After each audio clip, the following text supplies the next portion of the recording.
आइए प्रार्थना करते हैं। पवित्र महान और सर्वशक्तिमान परमेश्वर पिता, हम धन्यवाद देते और एक शुभ अवसर आप हमें दिए, तेरे नाम को ऊंचा करते। तू सच्चा है, तेरी सच्चाई में हमें अगुवाई कर पिता कि हम सच्चाई को जान सके और सच्चाई के साथ तेरे प्रेम में बढ़ सके। आपकी बुद्धि, आपकी समझ, आपकी ज्ञान हमें सख्त जरूरत है पिता। कल अगर हमसे कोई पूछे तो हम उसको जवाब दे सके, जिससे हम विश्वास करते, जिस चीज़ को अगर उस चीज़ के विषय में हम बता नहीं सकते तो विश्वास करने का कोई मतलब ही नहीं होता है।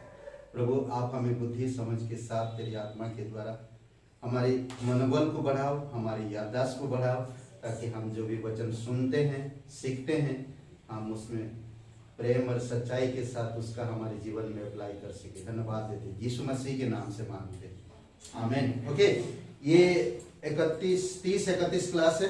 ओके, और मुझे लगता है क्लास बढ़ेगा तो हम लोग इसका पार्ट 2 कर देंगे। ठीक है, अभी 31 तक करेंगे क्लास और उसके बाद इसी का ही आपको दोनों कंटिन्यू चलते रहेगा।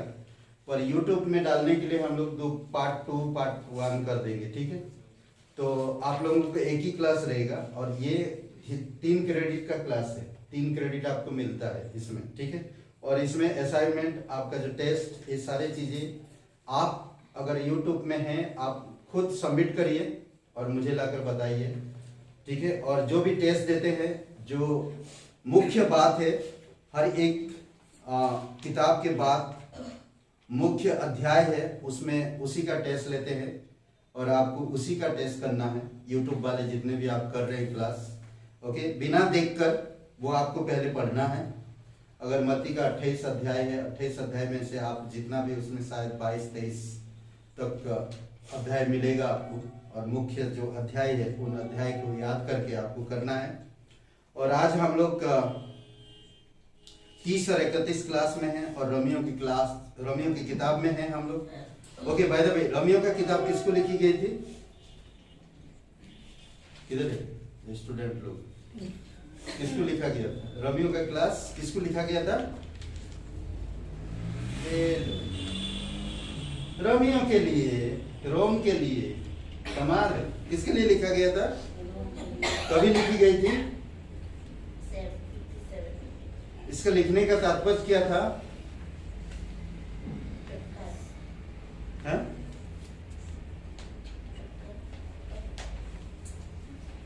परमेश्वर की क्या? धार्मिकता। इस रोमियो का किताब का जो तात्पर्य है, मुख्य बात है ना, परमेश्वर की धार्मिकता। आप लोग लिखे हैं, आप भूल जाते बहुत जल्दी। या उद्धार का जो, हाँ, ओके। और कितने भाग है इसमें? 5 भाग है। 5 भाग में से 4 भाग, 5 भाग का 6 भाग है ना, 6 भाग है और 2 भाग में डिवाइड किया गया। करेक्ट? कितने? पहले अध्याय से लेकर 11 अध्याय तक ना। करेक्ट? पहले अध्याय से 11 अध्याय क्या है? हाँ, सिद्धांत। करेक्ट? और फिर 12 से लेकर 16 अध्याय तक क्या है? प्रयोग। ये 2 चीज मुख्य बात याद रखो। पहले अध्याय से लेकर 11 अध्याय तक सिद्धांत है और उस सिद्धांत को आप कैसे प्रयोग करोगे 12 अध्याय से लेकर 16 अध्याय में। ठीक है, हम लोग कवरिंग कर चुके हैं। पहला दूसरा अध्याय, पहला भाग हो चुका है, दूसरा भाग में अभी हैं हम लोग। ठीक है, दूसरा भाग में हम लोग चलते हैं और हम लोग कवरिंग किए हैं दूसरा भाग में 18 वचन से लेकर, पहले अध्याय का 18 वचन से लेकर 5वां अध्याय का 21 वचन तक। इसमें हम लोग अधर्मी ना नीतिज्ञ देख चुके। पहले अध्याय में 18 से 32 वचन में अधर्मी लिखे हैं क्या? नहीं, अधर्मी है।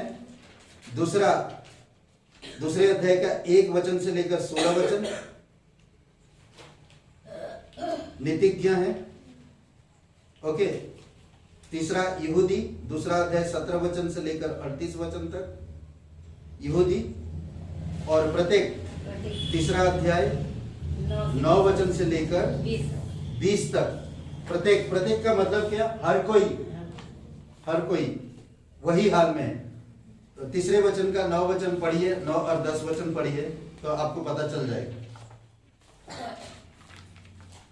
प्रत्येक का मतलब वो क्या कह रहा है।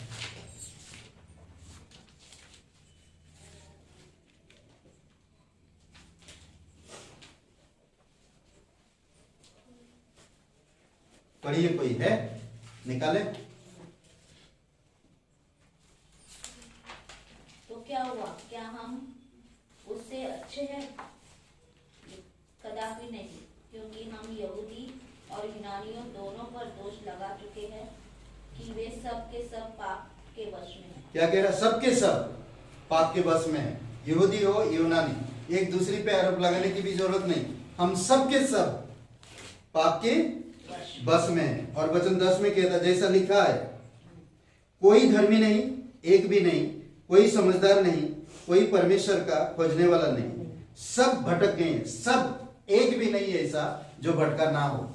सब कोई भटक चुका, इसीलिए प्रत्येक, सब निकम्मे बन गए। करेक्ट, इसीलिए प्रत्येक। ठीक है, बाद में आप इन वचनों को आप पढ़ सकते हैं।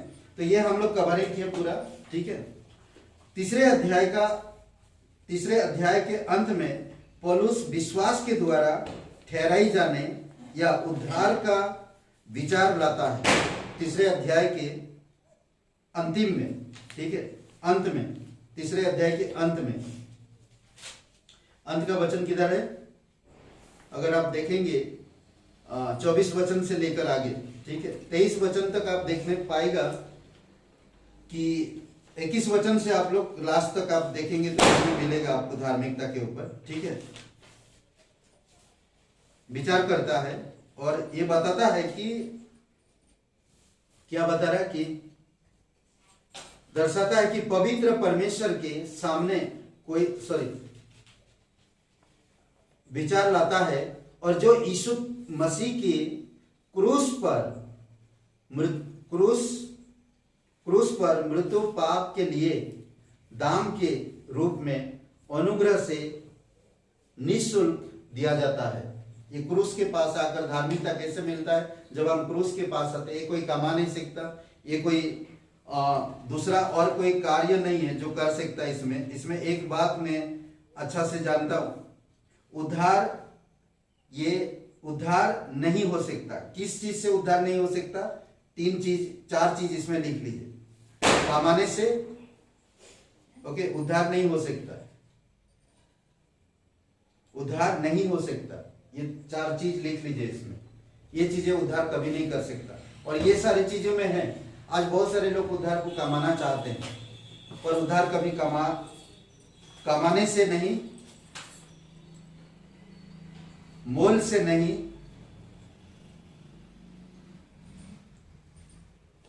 पूर्ण से नहीं, पूर्ण का काम करने से नहीं,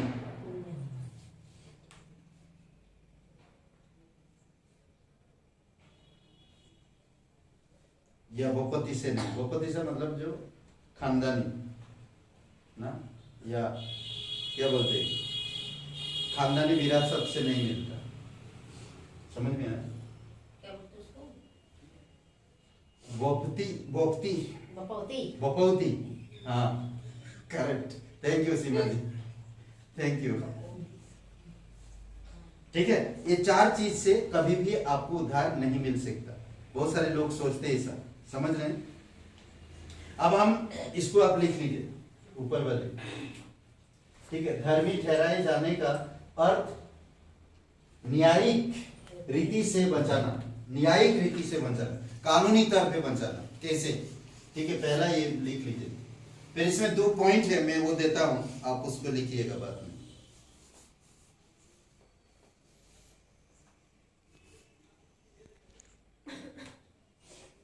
ठीक है, लिख लिया? हाँ, धर्मी ठहराए जाने का अर्थ न्यायिक रीति से बचाना,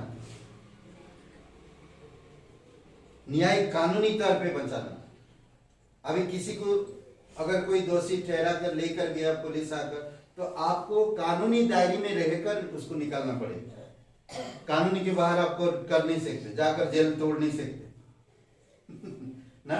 उसी प्रकार, ठीक है, कैसे हम धर्मी ठहराए जाते हैं? धर्मी ठहराए जाने का अर्थ न्यायिक रूप से बचाना। ओके, इसमें एक दो चीज ध्यान दीजिए। पाप के दोषी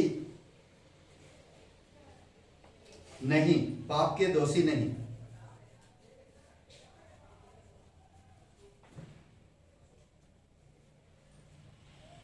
पहले पॉइंट में, ठीक है, पहले पॉइंट में पाप की दोषी नहीं, क्योंकि मसीह के द्वारा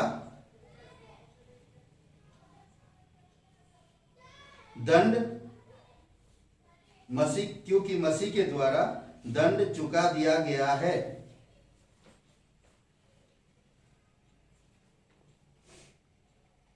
दंड चुका दिया गया है, ठीक है। अब आप पाप की दोषी नहीं हो, आपका दंड ऑलरेडी चुका। कौन? यीशु मसीह क्रूस पर, ठीक है, कानूनी तौर पे। ओके, और दूसरी बात, परमेश्वर के सामने धर्मी, परमेश्वर के सामने धर्मी, क्योंकि मसीह की धार्मिकता, परमेश्वर के सामने धर्मी क्योंकि मसीह की धार्मिकता विश्वासी को दी गई,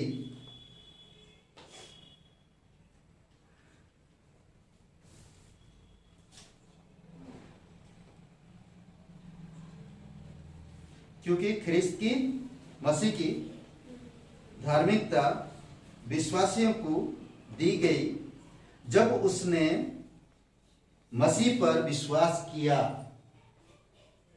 जब उसने मसीह पर विश्वास किया। ये दो चीज से साबित हो जाता है कि आप कमाई नहीं कर सकते धार्मिकता को, और ना प्राप्त कर सकते खुद, ना कर्मों से, ना धर्म से, ना परंपरा से, ना विरासत से, और ना ही पैसों से। कोई भी चीज से आप धार्मिकता को पा नहीं सकते। परमेश्वर की ओर से आपको ये गिफ्ट मिला है, और कानूनी तौर पे परमेश्वर ने इसको पूरी तरह से कंप्लीट कर चुका है। आप पाप की दोषी नहीं हो, क्योंकि यीशु मसीह पाप का दंड क्रूस पे भर चुका है। अब आप धर्मी हो परमेश्वर के सामने। अब आप धर्मी हो परमेश्वर के सामने, क्योंकि यीशु मसीह की धार्मिकता आपको दिया गया है जब आप यीशु मसीह पर विश्वास किए। जब आप यीशु मसीह पर विश्वास किए, उसी समय आपको यीशु मसीह का धार्मिकता, परमेश्वर की धार्मिकता दिया गया, ताकि आप परमेश्वर के सामने खड़े हो सके। समझ गए? ओके, अध्याय 4 में हम लोग अब्राहम के बारे में देखेंगे, ठीक है। इसमें थोड़ा सा मैं बता दे रहा हूं, अगर रुक जाइए, लिखिए मत, ठीक है। अध्याय 4 में पौलुस इस बात को कि केवल विश्वास के द्वारा सब मनुष्य उद्धार पाते हैं, 4 अध्याय में वो बात समझा रहा, ठीक है। केवल विश्वास के द्वारा सब मनुष्य उद्धार पाते हैं। अंतिम बाइबल उदाहरण के रूप में अब्राहम का काम में लाता है, यानी कि उदाहरण के लिए जो ये अध्याय, चौथे अध्याय, कई सारे उदाहरण उसके अब्राहम का लाता है, ठीक है। इसमें आप ये लिख लीजिए, अब्राहम रमिया चौथे अध्याय, ठीक है।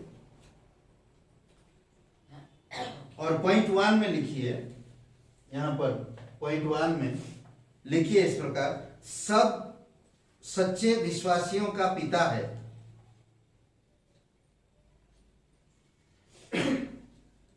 सब सच्चे विश्वासियों का पिता है। उत्पत्ति 15 वचन 6, क्योंकि उसको जब विश्वास किया तो धार्मिक गिना गया, ठीक है। सब सच्चे विश्वासियों का पिता है। दूसरा पॉइंट,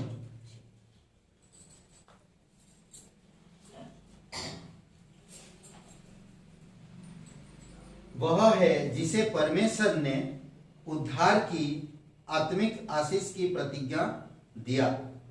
वह है जिसने वह है जिसे परमेश्वर ने उद्धार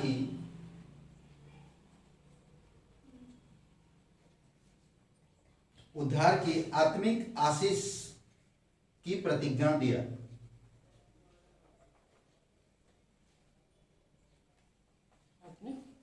आशीष की प्रतिज्ञा दिया। ठीक है, जैसे अब्राहम को आत्मिक आशीष की प्रतिज्ञा मिला, उसी प्रकार जब आप यीशु मसीह पर विश्वास करते हैं वही प्रतिज्ञा आप में आ जाता है।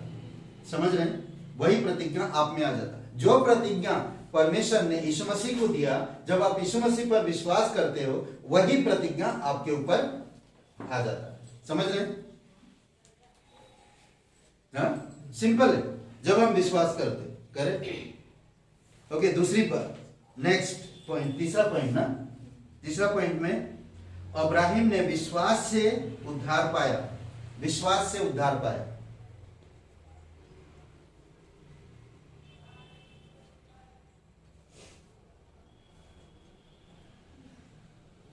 ठीक है, इसमें ऐसे डॉट ऐसे देकर 4 बातें लिखिए।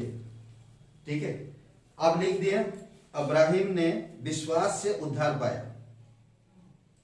ठीक है, ध्यान रखिएगा कुछ बातें। अब्राहिम को बहुत खूब अच्छा से पौलुस समझा रहा, और अच्छे लोग मतलब जो यहूदी लोग हैं, जो कैथलिक लोगों को आप समझा सकते हैं आने वाले समय में, ये आपके लिए बहुत उपकारी होता है। कहता है कि खतना होने से पहले,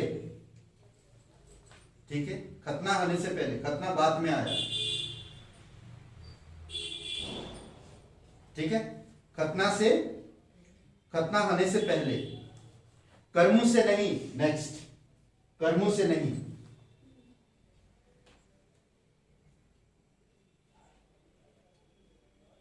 व्यक्तिगत पुण्य के द्वारा नहीं। व्यक्तिगत पूर्ण का काम, पूर्ण के द्वारा नहीं, पूर्ण मतलब पुण्य के द्वारा नहीं। हाँ, पुण्य के द्वारा नहीं।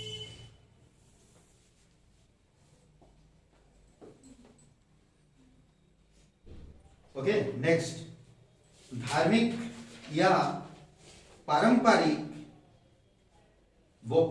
क्या बोलते हैं, बपौती के द्वारा नहीं। मतलब आपकी जो परंपरा या आपकी जो खानदानी विरासत के द्वारा नहीं। समझ रहे? बोलते ना मेरा बाप ऐसा था तो मेरे इसीलिए मेरा बच गया। नहीं, ऐसा नहीं है।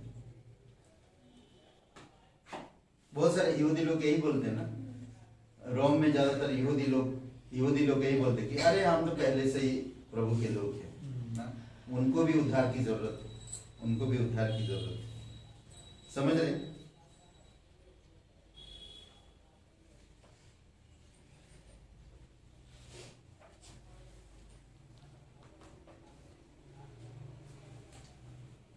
ओके,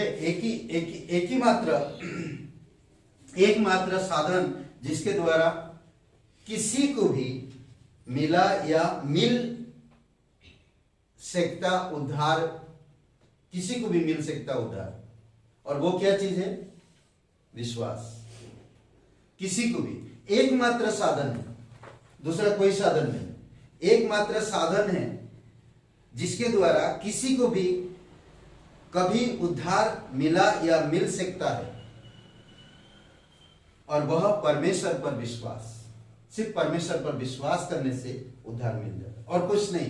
कर्म नहीं, पुण्य नहीं, आपके पास कितना धन दौलत, आप कितना बुद्धिमान हो, उससे कोई मतलब नहीं परमेश्वर का, उससे कोई मतलब नहीं। समझ रहे? कितने लोग हैं बुद्धिमान आज, कितने लोग हैं समझदार आज। जब आप बताएंगे ये सुसमझदार, अरे बेवकूफ है, नहीं चाहिए उसको समझ। इसलिए समझदारों का समझ नहीं चाहिए परमेश्वर। समझ रहे? सिर्फ विश्वास करने से उद्धार मिलता है। आज तुम्हारे पास इतना अगर समझ है, तुम नरक क्यों जा रहे हो? अगर तुम्हारे पास इतना अगर समझ है तो तुम ये क्रिएशन को क्यों नहीं समझ पा रहे? समझ रहे? नहीं समझ पाते हो, नहीं समझ पा रहे। ओके, अब हम अध्याय 5 में पौलुस अपने तर्क को यह दर्शाने से समाप्त करता कि कैसे आदम के पाप ने पाप को दोष और परमेश्वर का न्याय लाया।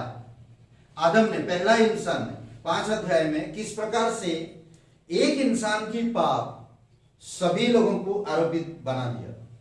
ओके, इस पे वो तर्क कर रहा और सब मनुष्य के लिए शारीरिक और आत्मिक मृत्यु, इसके विरोध में उस सब के लिए जो मसीह पर विश्वास लाएंगे पाप की समस्याओं का इलाज के लिए भी वो बता रहा। मैं कुछ पॉइंट दूंगा, परेशान मत होइए, ठीक है। इलाज के लिए भी मसीह की मृत्यु ने धार्मिकता को प्राप्त किया।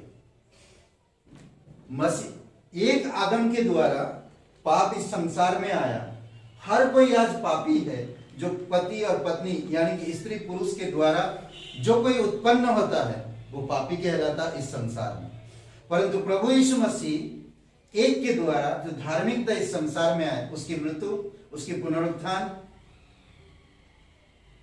धार्मिकता लेकर आया।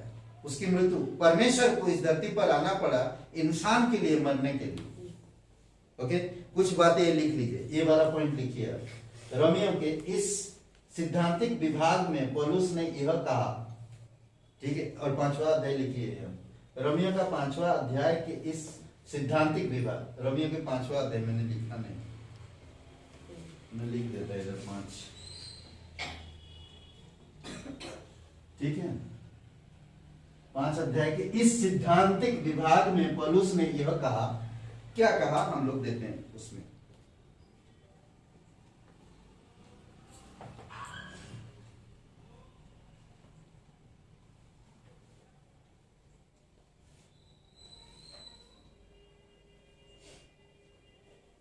ठीक है, हो गया। पॉइंट नंबर 1, करीबन 7 पॉइंट है तो आप लिख सकते। परमेश्वर धर्मी है। दूसरा पॉइंट, मनुष्य धर्मी नहीं। परमेश्वर धर्मी है। दूसरा पॉइंट में मनुष्य धर्मी नहीं है।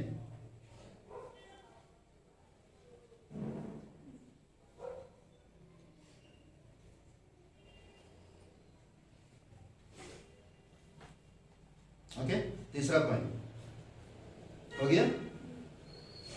पाप के कारण मनुष्य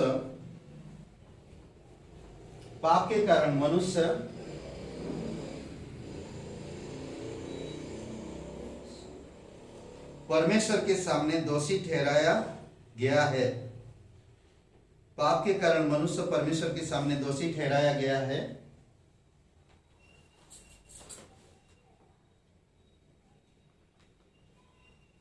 और उसे अलग किया गया है, ठीक है। और उसे अलग किया गया है। पाप के कारण मनुष्य परमेश्वर के सामने दोषी ठहराया गया है और उससे अलग किया गया है। चौथा पॉइंट, मनुष्य में धार्मिकता की कमी का इलाज, मनुष्य में धार्मिकता की कमी का इलाज, दूसरा एक शब्द में बोलूं तो मैं बताता हूं, ये समझा के अब।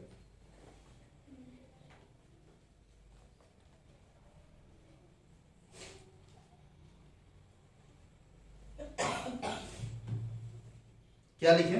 मनुष्य में धार्मिकता की कमी का इलाज मसीह की मृत्यु से किया गया। मसीह की मृत्यु से किया गया, जो मनुष्य के पाप के बदले कीमत थी। जो मनुष्य के पाप के बदले कीमत थी। हुआ? मैं फिर से पढ़ रहा हूं, ध्यान दीजिए। मनुष्य में धार्मिकता की कमी का इलाज मसीह की मृत्यु से किया गया, जो मनुष्य के पाप के बदले कीमत थी। ठीक है। 5वां पॉइंट, मनुष्य का उद्धार केवल मसीह के क्रूस पर पूरे किए गए कार्य पर विश्वास करने से ही हो सकता है। फिर से मैं बता रहा हूं, मनुष्य का उद्धार केवल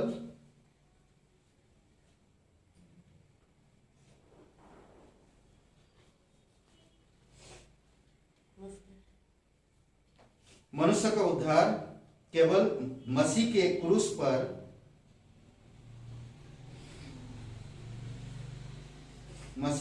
पर पूरे किए गए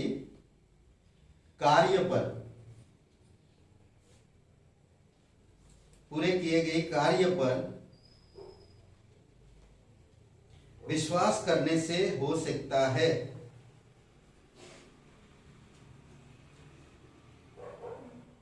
यूहन्ना 19:30 पूरा हुआ काम यीशु मसीह कहता। ठीक है, ओके। नेक्स्ट, परमेश्वर प्रत्येक का जो विश्वास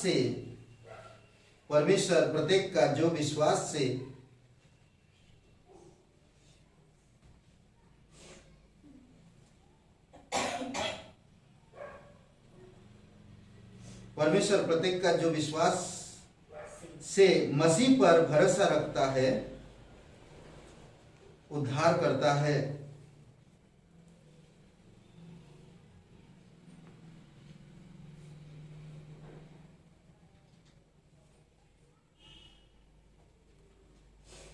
ओके, ठीक है, हो गया। ब्रैकेट में लिख दीजिए, धार्मिक कहता और पाप क्षमा करना। धार्मिक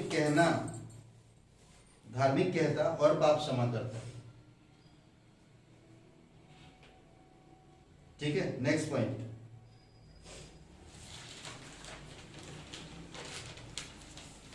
मनुष्य इनके द्वारा उद्धार नहीं पा सकता है।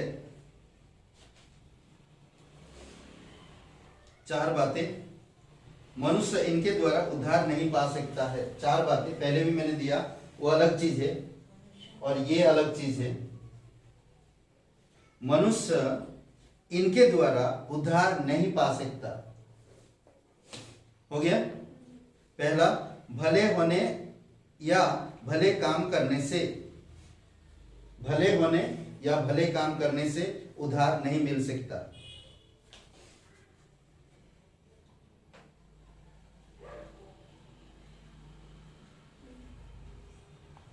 पूर्वज विरासत से नहीं हो सकता।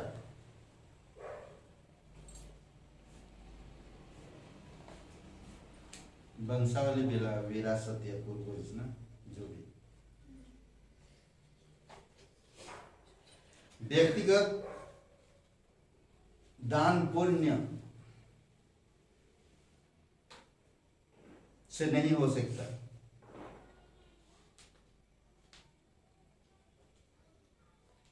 भले कार्य या व्यवस्था पालन से नहीं हो सकता। भले कार्य या व्यवस्था पालन करने से नहीं हो सकता। ठीक है, रेडी, ओके, हो गया। कुछ सवाल नहीं? चलो प्रे करते। पिता परमेश्वर, हम धन्यवाद देते, आपकी स्तुति महिमा करते। इस क्लास के लिए धन्यवाद देते, तेरी दया और कृपा है। जीवित और पराक्रमी परमेश्वर, यीशु मसीह के नाम से मांगते हैं, आमीन।